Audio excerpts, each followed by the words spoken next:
Bardock the Believable believes in you! Hey guys, MasakoX here.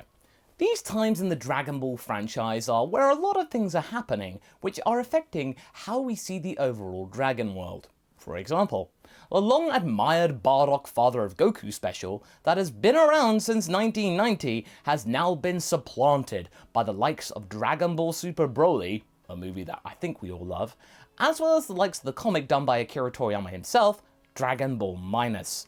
Despite all of this flux, Bardock has indeed remained an absolutely steadfast figure of Saiyan awesomeness, which people are more than happy to represent what makes the Saiyan people what they are and why they should be admired. Hardy warriors who will do all they can for their goals. Now this fifth entry in the special What If of Bardock allows us to think outside the box and gives the Saiyan a chance to really excel and show Saiyans of all classes just what he can do. What might have happened had he been able to convince his comrades into joining him and his mission to either defeat Lord Frieza or at the very least live to fight another day somehow, somewhere and someday? What if Bardock convinced the Saiyans? With his future powers intact, Bardock still tried to warn his brethren that Frieza was about to destroy the planet that they were living on, that they held dear, as well as everyone on it, and fortunately, this time around, unlike the original iteration of this narrative, which was really unfortunate for him, he did manage this time to gather a fair few of these people inside that fabled canteen. Together, they managed to find a home, and over the next couple of decades, successfully rebuild the Saiyans into a more egalitarian clan, with their core values still intact, but with less emphasis on status, all overseen by the survival of their queen, Cassava, Vegeta's mother. In the last part, a lot of postulating occurred, which saw Vegeta be put in his place by a stronger Bardock. Goku had done his part, and the Z-Fighters had helped out with the Saiyans and gotten all the stronger for it. Gohan got to see his heritage in action, and even got to hang out with his grandpa. Cool! But the real meat of the previous part came when Bardock and Vegeta began to talk as equals and hatch a plan to slowly liberate the outer regions of the Frieza Force. Again, in the last part, I asked you a question.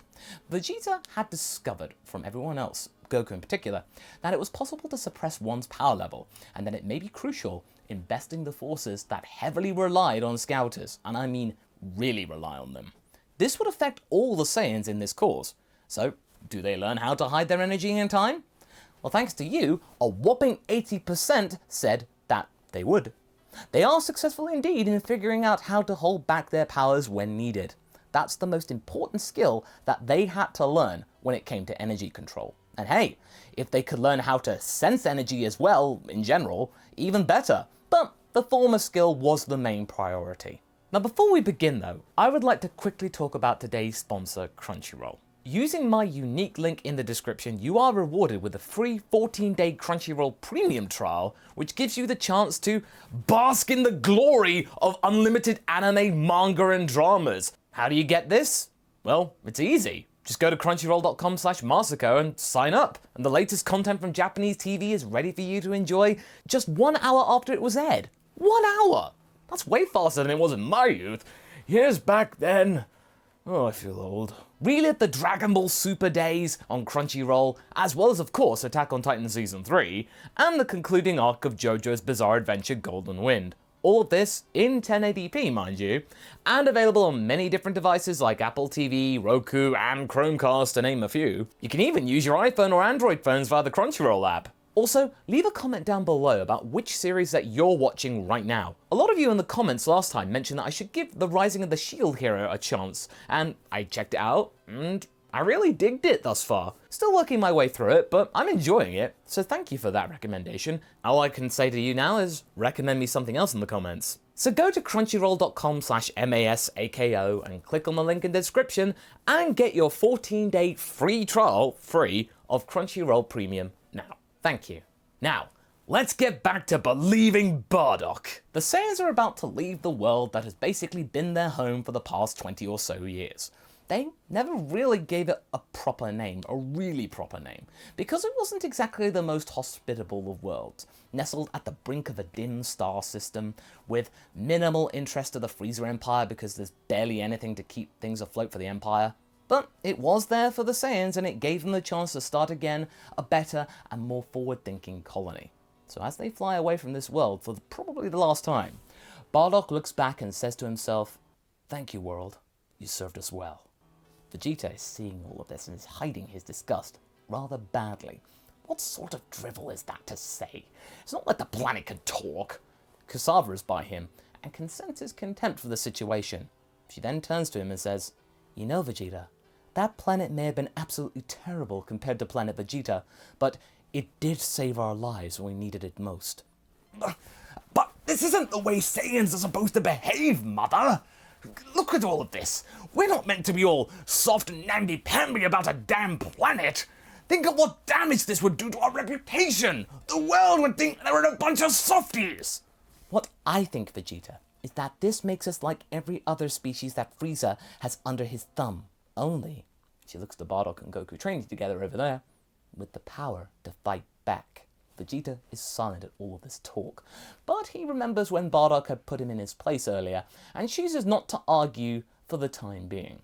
They can help him get stronger with this invention that Earthwoman made. He does remember that. He can get stronger too, and who knows? He might become the legendary Super Saiyan. Then he would let that Bardock know who was the real Saiyan to worship. He's got a little agenda. Now, over the next few weeks, both ships, the ship that was cobbled together from parts on the planet, and not to mention the Earth capsule that was actually leading the charge, slowly make their way across the edge of Frieza's sphere of influence in North Galaxy. They are also getting together the ability to hide their power levels from anybody following them, which would make them think that, hey, that's a bunch of mercenaries, they may be trying something funny. Then, yeah, they do something about it. But if it's just a bunch of fools with a power level of, what, like 5 or 4, it's not worth their time. Possibly some kind of bunch of weaklings or one of those space vacations or something. They probably got lost. Idiots. Hardly something for the Frieza forces to worry about, nor waste their precious time and resource. Now, speaking of the Frieza forces, they had reached the planet where the Saiyans had been. Oh, so close. 20 plus years of residency, and they missed them by just a few weeks. Tough luck, Nappa. But that being said, one of Nappa's minions finds a data disk that had been left around the spot where the ships had taken off. It's an old format disk, which hadn't really been used since before Vegeta was blown up. It was an old format. But when they get back to their craft, they are able to read it, eventually, and find out that it's a copy of the star charts dated back from Planet Vegeta, with various notes then attached to it afterwards. Nothing super detailed or anything, but certain bits and pieces dotted across the map that might provide a clue. But what could this all mean? Nappa, as you might not be surprised, is stumped. But one of his scientist subordinates suggests that maybe the rebels are planning a means of disruption or something. Ah, yes, that's exactly what I was gonna say before you so rudely interrupted, minion. Nappa then reports back to Zarbon and Dodoria and takes all the credit. Do they pass the news on to Frieza? I don't think so, not yet. They haven't actually found the rebels yet, and besides, they can't be that strong, so why bother the Emperor about something so trivial when they can take them out themselves? No. Only bring him into it once they find Vegeta and the rebel leader. Then, he would gladly deal with the matter personally. And the news gets out to all of the planets controlled by Frieza's influence, and I mean all of them, to be on the lookout for any kind of ships which are carrying beings with power levels of over 5,000 in high numbers. Then, it would be worth to doing an inspection. Any ones with over 15,000, take the ship out on the spot. Power levels don't matter in the vacuum of space, unless you're Lord Frieza, of course. Now this is where the power suppressing thing comes into play.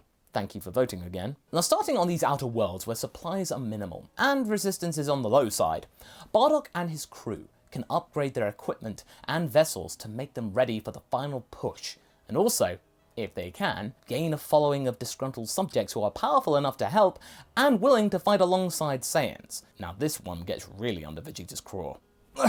Fighting alongside others? We Saiyans fight alone! Bardock, I will not tolerate this blatant disregard for Saiyan pride. Have you no shame? No, I have no shame. What you see as shame, I see as progress. The ability to realize that we are all the same in our desire to take out Frieza. That monster took everything from us and treated us like weaklings with no value outside of his own selfish desires. What I see is the chance to turn his world upside down. Vegeta is impressed by this defiance and chooses not to push this matter further. For the first time, his mother didn't have to calm him down like some kind of petulant child. Perhaps this upstart wasn't so foolish after all. But the proof of the muffin will be in the eating though, as they begin their mission proper. One by one, thanks to their ability of hiding their energy, the Saiyans succeed in dismantling the smallest worlds which are on the outer edges of the Frieza galaxy. These worlds did have relatively little impact on the Empire's day-to-day running, but they did provide a handful of noteworthy soldiers who managed to outwit the minimal platoons stationed on the planet, so they could overrule them with the Saiyans' help and then join the cause. And not only that, the Saiyans could easily off people from above with their ships and their ki blasts without them even knowing what had happened. Only one of these worlds would cause a stir back at Frieza Planet 79. Now this world, dubbed Frieza Planet T-1000, was the Empire's largest supply of materials that went into the Empire's metal production. T-1000? Really, Masako? Yeah, Toriyama was a big fan of the Terminator movies, so I thought it might be cool to provide Mr. Toriyama a little bit of fan service here, in case he's watching. The entire planetoid had been converted into a factory, with no civilizations remaining on the surface, no native peoples. The only means of defense were space stations that orbited around the world. Now this would be Bardock's biggest hit to date. Take this world out, or at least disrupt it, and ship production would grind to a halt for months, maybe other things as well. This would be the first instance where Bardock is talking to Frieza, and that he means business. And Vegeta is back to his cynical ways though, and believes that this whole exercise is too easy. But this time though, Goku agrees. Something isn't right, but then it hits him. He can sense a bunch of power levels down on the world because Goku is far more adept at sensing energies than specific ones. Nappa, Zarbon and Dodoria are there waiting for them indeed. Yeah, I gotta thank that nerd for the heads up. Or at least make sure Frieza doesn't end him if we mess this up. Ugh. Zarbon and Dodoria are getting bored of just waiting around for something to happen. They've been here for days, and the only inkling of life is that ship in the distance with a bunch of meager power levels. Oh, for goodness sake. Must be the maintenance crew again. How boring. You know, Zarbon, we could take pot shots at those guys, to pass the time. Make it look like those Saiyan rebels did it. Well, that could be fun. As much as I like that idea, if we get the wrong people, Frieza wouldn't be best pleased. Think of the cleanup detail. Over the next couple of hours, the Saiyans, led by Bardock, Goku and Raditz with Vegeta in the back, are getting closer and closer to the group, waiting, still masking their powers. Vegeta can see that Nappa had indeed snitched on him and joined Frieza's cause instead of just simply staying out of this whole mess. Oh, dang it, Nappa. You had one chance to get out of this mess. Now I'm going to have to end you. You've always been a fool. Vegeta then powers up a Gallic gun, and then the scouters go haywire. What the? Gallic gun! Vegeta rushes the group and fires a blast directly at the group, which causes the surrounding area to explode and be covered in smoke. Bardock curses Vegeta's impatience and gives the order to power up and now just go for it because it's all ruined. 20 Saiyans then launch themselves at the three leaders, as well as the clutch of Frieza soldiers in tow. This turns out to be a pretty brutal coming together, and I think it would really make for good TV. Vegeta leads the charge and personally takes out Dodoria with little effort thanks to all the gravity training that he put in. Zarbon puts up more of a fight as he bulks up and takes on Bardock and Goku, who are fighting together and loving every second of it. I never thought I'd get to fight alongside my son. Oh, how I love this day. I could say the same thing. Only you being my dad. You are a strange one, but you're a strong one, so yeah, I'll take that. They are able to hold Zarbon back, as well as Nappa. Then he gives the order to retreat, and so the remainder of the Frieza forces flee back to their cloaked vessel and skedaddle. They didn't expect to be met with beings that have power levels in excess of 30,000. I mean, not all of them do, but quite a few of them do. The Saiyans did suffer a couple of fallen comrades though, but in the end, they managed to destroy the facility on planet T-1000, and sure enough, word gets back to Frieza. Nappa and Zarbon return to base and report what had happened. Frieza is most certainly not impressed, and is getting angrier and angrier by the second. Lord Frieza, please do allow me to go back and take another go at besting them. Another go? The only place you will be going, Zarbon, is out of my sight. He straight up vaporizes Zarbon in a peak of outrage at the loss of such a key outpost. He then turns back to Nappa. Give me one good reason why I shouldn't do the same to you, monkey. Frieza, wait! I'm a Saiyan, right? I have noticed, yes. What are you going on about? We Saiyans get stronger every time we're at the brink of going to the other world, yeah? So if we recover from all of his attacks, we get more powerful. Ah, yes, I see where you're going with this, little Nappa. I know just what we need to do. He blasts Nappa in the chest. Medic!